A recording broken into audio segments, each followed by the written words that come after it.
this is Susie, and this is the next basic maths reminder video. This one's about getting ready for algebra. And so for this video, I'm just going to take you through a few things which I notice sort of get in people's way when they haven't done algebra for a long time. So it's a bit disjointed, but it's just a number of things. So here we go. First of all, 24 over 4, as I mentioned in the previous video, is another way of writing 24 divided by 4, so it equals 6. You've got to get used to numbers over other numbers being a division. All right. 4x, just to start getting into algebra a little bit. 4x is shorthand for 4 times x. It's a shorthand in algebra that if two things are written next to each other, it's always a multiplication. So it's always an invisible multiplication there. And what do we mean by 4x? We mean that 4 is multiplied by some unknown number. Hopefully at some point we're going to know what that number is, but at the moment we can still make calculations, we can still make rearrangements. So it's sort of like a placeholder until we know what that value is. So 4 times an unknown number, x.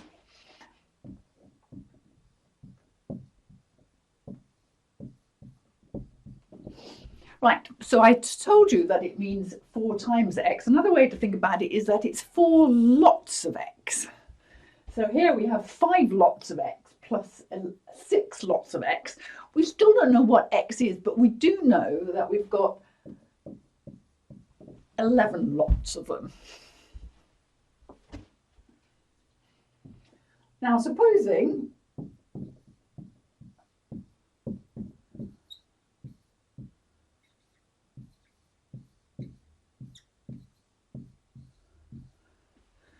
we have a long line of terms and we want to simplify that long string. And you might remember at school there was a lot talking about collecting like terms. That means we can put things together that belong together. It's rather like sorting your black socks into one drawer and white socks into another drawer. Yeah, white and black, in this analogy, don't belong together. So we can put the numbers together because they go together. So we can easily add 6 plus 2 is 8. And we can put the x terms together. So we've got 15 lots of x plus 3 lots of x, which is 18 lots of x, minus 5 lots of x. So that's 13 lots of x, I think.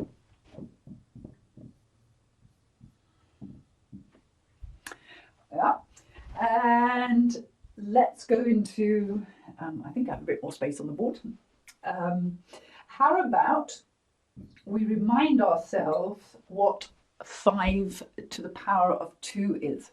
5 to the power of 2 tells us that 5 is multiplied by itself this many times.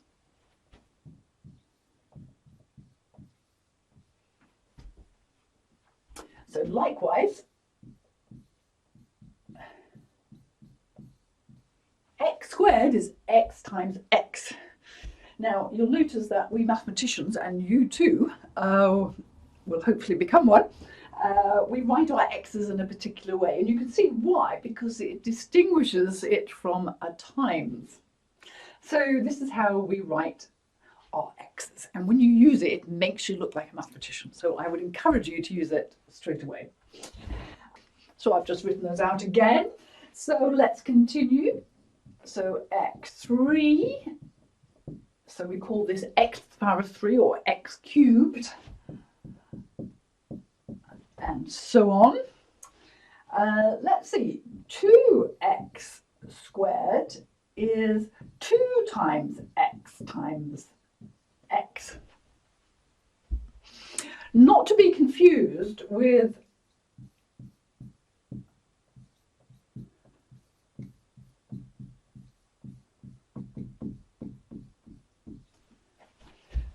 x squared. The bracket is important here. The bracket is telling you that everything inside the bracket is raised to the power of 2. So that means it's 2x times 2x. And then when we have a situation like this, we multiply what we can. 2 times 2 is 4, and then x by x is x squared.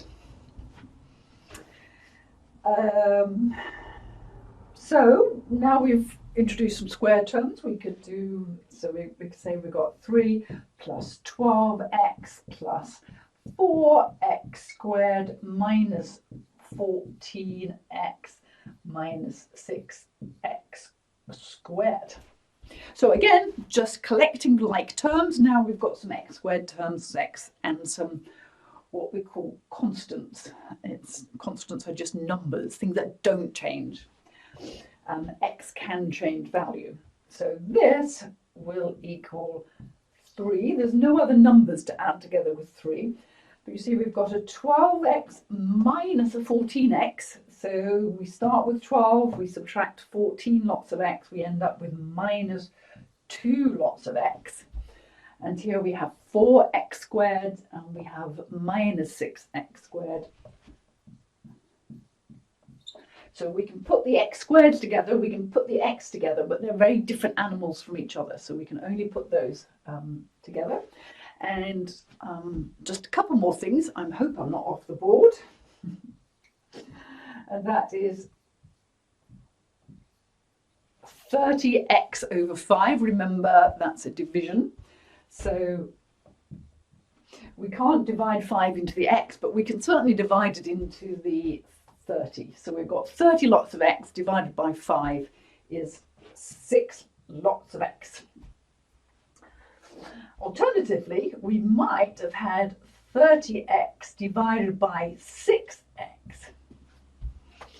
This time we can divide the x's, and when we have something multiplied at the top and multiplied at the bottom, they just cancel out because we're multiplying by x and we're dividing by x, so we get back to the same place. So we can discard them, we can disregard them. So that equals 5. Yeah? We can just divide the numbers. So those are just a few little things that I've noticed gets in people's way. So good luck.